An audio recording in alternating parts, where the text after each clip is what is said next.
15 मई 2026 India की supreme court में एक हीरिंग चल रही थी। Case fake law degree holders का था। केस लीड कर रहे थे इंडिया के चीफ जस्टिस सूर्यकांत। अचानक से बात अनएम्प्लॉयड यूथ तक पहुंच गई। उन्होंने कहा कि सोसाइटी में ऑलरेडी पैरासाइट्स मौजूद हैं और अनएम्प्लॉयड यंगस्टर्स कॉकरोचेस की तरह हैं।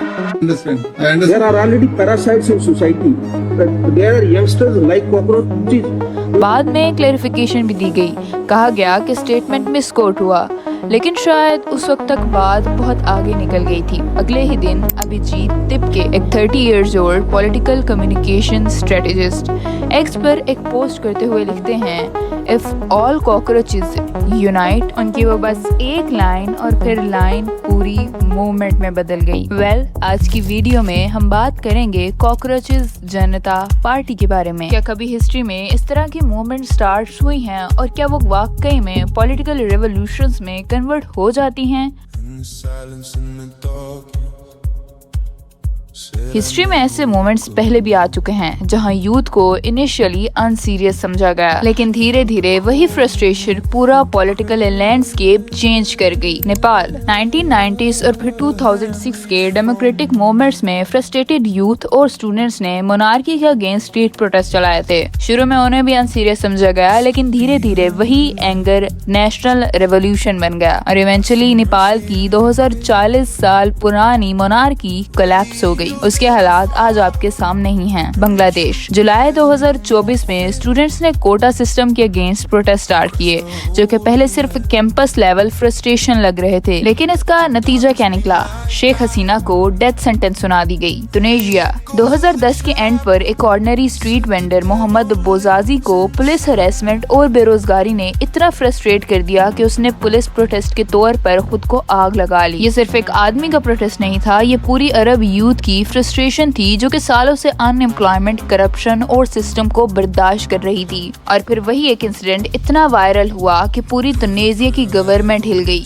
प्रोटेस्ट पूरे मुल्क में फैल गए और धीरे धीरे ये मोमेंट अरब स्प्रिंग बनकर इजिप्ट, लीबिया और दूसरे अरब कंट्रीज तक फैल गई। हिस्ट्री रिपीटेडली एक चीज को प्रूव करती है, जब यूथ को लगता है कि सिस्टम उनकी वैल्यू नहीं करता तो वो पहले जोक्स बनाती है, फिर मीम्स बनाती है और फिर वही मीम्स स्लोगन बन जाते हैं। इंडिया में भी कुछ ऐसा ही हो रहा है। करोड़ों की एजुकेटेड यूथ डिग्रीज के बावजूद अनएम्प्लॉयमेंट, इन्फ्लेशन, प्रेशर, कंपटीशन और ऊपर से सिस्टम की तरफ से कॉकरोच जैसा लफ्ज। ये सिर्फ एक इंसल्ट नहीं था, ये ऑलरेडी फ्रस्ट्रेटेड जनरेशन के लिए एक स्पार्क था। इसीलिए कुछ ही घंटों में इंस्टाग्राम पेजेस, गूगल फॉर्म्स और मेंबरशिप ड्राइव स्टार्ट होती गई।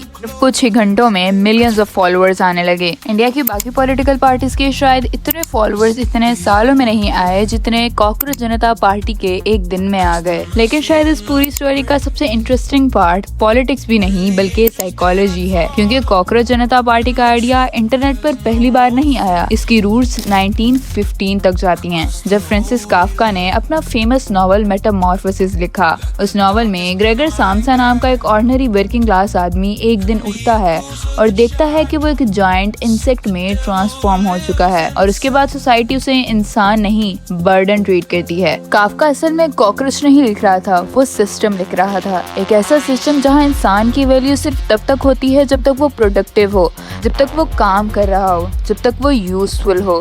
और शायद इसीलिए इंटरनेट ने कॉकरोच वर्ड को इंसल्ट नहीं आइडेंटिटी बना दिया, एक सार्केस्टिक रिबेलियन, एक मीम। लेकिन मीम डेंजरस हो जाती हैं जब उनके पीछे रियल फ्रस्ट्रेशन हो। इसीलिए कुछ लोग इस मूवमेंट को सिर्फ जेंजी का जोक कह रहे हैं और कुछ लोग कह रहे हैं कि इंडिया की पॉलिटिक्स का नेक्स्ट फेज हो सकता है। फिलहाल कॉकरोच जनता पार्टी को मैनिफेस्टो AI जनरेटेड बताया जा रहा है। फ्यूचर अनक्लियर है और हो सकता है कि ये सिर्फ एक वायरल इंटरनेट ट्रेंड बनकर रह जाए। लेकिन एक बात क्लियर है, जब यूथ को लगने लग जाए कि सिस्टम उन्हें इंसान नहीं समझता, तब हिस्ट्री बताती है कि मीम्स भी मूवमेंट बन जाती हैं।